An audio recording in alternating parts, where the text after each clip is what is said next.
Ratu Jiang menikmati kehidupan dan kekuasaannya di istana. Ia yang sedang menikmati keindahan bunga di taman, dikejutkan dengan kedatangan biro pengadilan yang sedang membawa pelayannya untuk diinterogasi.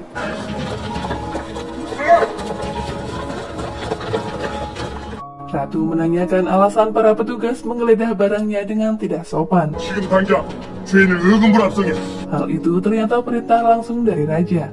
Setelah Dongyi datang membawa bukti yang cukup memberatkan kejahatan Ratu Jiang yang menjebak ratu sebelumnya. Ia pun meronta saat akan dibawa meninggalkan istana.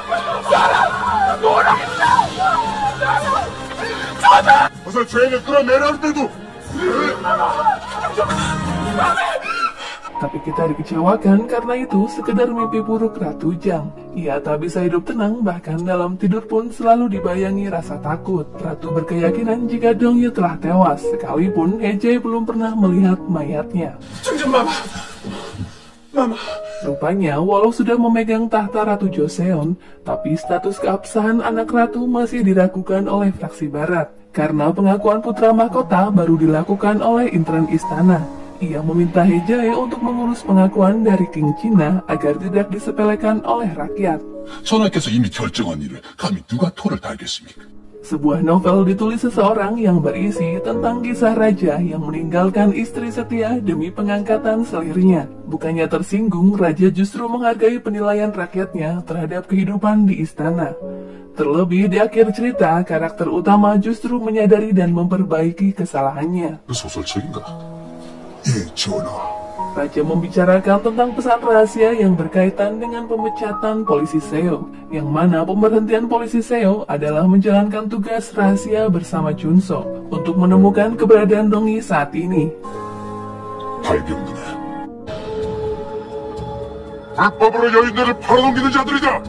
Scene berpindah ke sebuah provinsi jauh dari ibu kota.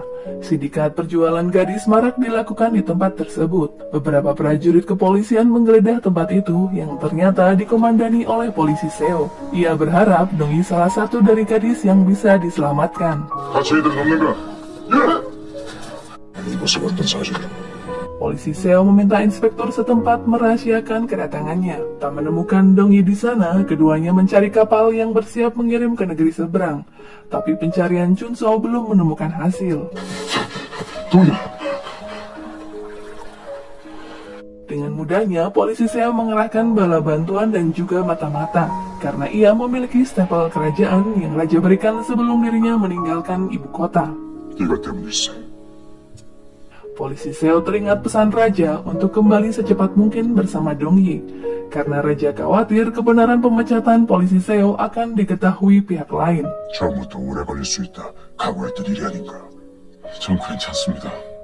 Setelah 4 bulan lamanya, Dongyi belum bisa ditemukan karena tak ada kabar dari polisi Seo. Hari demi hari raja lewati begitu berat. Di sela-sela urusan kerajaan, ia memikirkan Dongyi hingga larut malam. Raja mengenang kebersamaannya dengan Dongyi dengan mengunjungi tempat keduanya biasa berbincang. Dongyi tampaknya mulai mendapatkan tempat khusus di hati raja. Raja berjanji sekembalinya Dongyi ke istana, ia akan mendengarkan ucapan Dongyi sebagai pertimbangan mengambil keputusan. Raja teringat dulu ia sempat tak menghiraukan ucapan Dongyi tentang jebakan penurunan Ratu Inhyeon.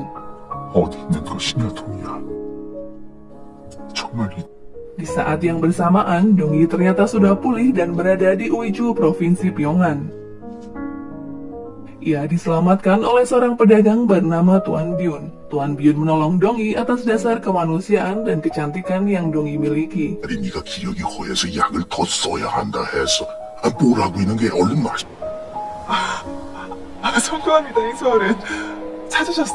Setelah pulih dari luka, Dongyi membantu usaha dagang Tuan Byun untuk membalas jasanya. Di luar dugaan, keberadaan Dongyi justru membuat usaha Tuan Byun meningkat drastis. Itulah sebabnya ia ingin Dongyi tetap tinggal, sehingga melarang pekerjanya mengirimkan surat milik Dongyi, agar tak ada keluarga Dongyi yang mencarinya.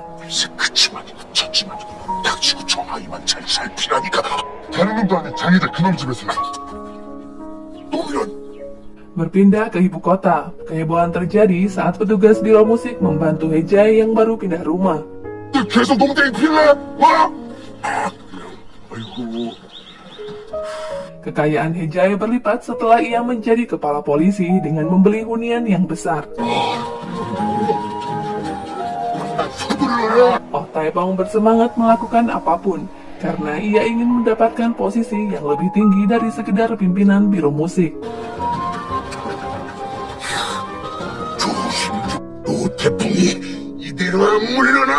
Oh Taipong kecewa karena kerja kerasnya dalam usaha mengambil hati Hejai tak mendapat respon sedikit pun.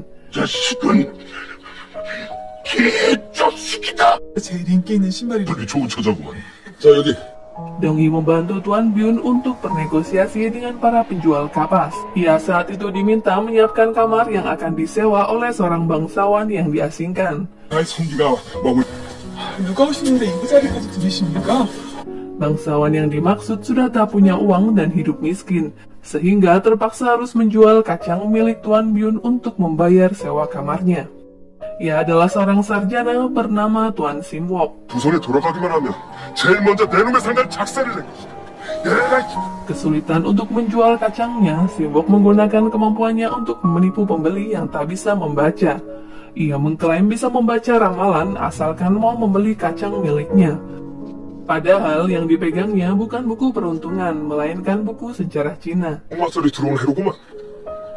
뭔 말인지 하나도 모르겠습니다. 다 소문내버릴 겁니다. 여기요, 여기 이분께서. Dongyi menyayangkan seorang terpelajar justru membodohi rakyat jelata. Simwok mengelak jika ia bukanlah pedagang biasa, melainkan bangsawan yang terpaksa menjadi pedagang sementara. 나는 진짜 양반이다. 여기 유배웅 상양 심씨. Dongyi pun berseloroh jika ia bukanlah pelayan biasa, melainkan pelayan istana Joseon. 저도 본래는 거래에 있는 궁녀였습니다. 뭐라고? 그게 아주 은밀한 일로 오시는 것이니. Tuan Byun mendatangi seorang pejabat membahas kedatangan seorang tamu penting dari ibu kota. Diceritakan jika Tuan Byun membantu tamu tersebut, ia dipastikan akan mendapatkan izin untuk berdagang di negeri Cina bahkan negeri Jepang. 그게 정말입니까? 골칫거리인 시문택을 자네 집에 떠넘겼으니 나도 이 정도는 해줘. 목매한 백성들이 이런 꼴에 한옥이 되도록 내버려 두어서는 안 되죠. Setelah membaca novel Ratu Inhyun, Ratu Jang tak menyukainya, hingga memerintahkan Oh Yeon menarik buku tersebut dari pasaran. 내가 절대 용서하지 않을 것입니다. 속이 좋지 않... Ratu khawatir buku itu akan mempengaruhi pikiran raja saat ini, karena biasanya raja akan bertindak atas pendapat rakyat. Pemeriksaan dimulai dari lingkup istana. Kantor penyidik diminta untuk mengecek setiap bagian yang masih menyimpan buku itu. Seorang pelayan berhasil membawa novel yang sedang ramai diperjualbelikan. Hal itu menandakan rakyat masih mendukung Ratu Inhyun, tapi Ratu Inhyun tak yakin akan membacanya. Ia justru khawatir buku itu akan membuat raja cemas. Namun menteri mengatakan masih ada harapan untuk Ratu Inhyun, karena raja justru tak merasa tersinggung apalagi marah setelah membacanya. Dongyi tak menyangka kembali bertemu dengan bangsawan penipu di ruang penyimpanan Tuan Byun. 아니, 어제 그 건방진... Ia menanyakan kepandaian Dongyi dalam membaca buku, yang mana seorang putri bangsawan pun kesulitan untuk membaca buku sejarah. Tuan Simwok penasaran jika Dongyi benar-benar pelayan istana.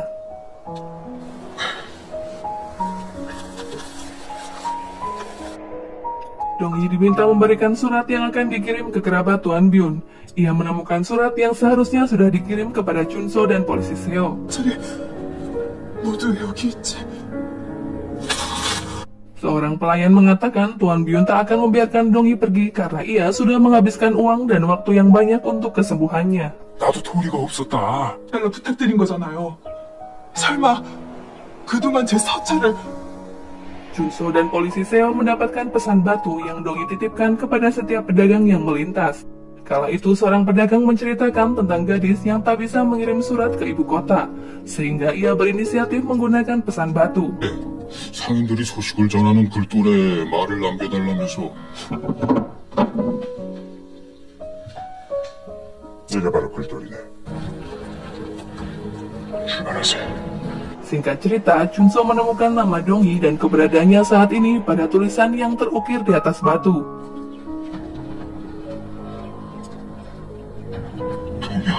Keduanya pun bergegas menuju Uiji karena membutuhkan waktu 3 hari perjalanan tanpa henti.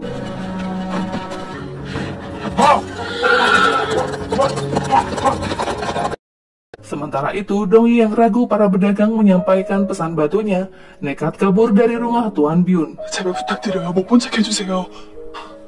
너 결국 도망을 치려는 게로구나. Belum jauh ia melangkah, Dongyi melihat rombongan iringan pejabat yang ternyata membawa Hejae. Apakah keberadaan Dongyi di tempat itu diketahui oleh Hejae?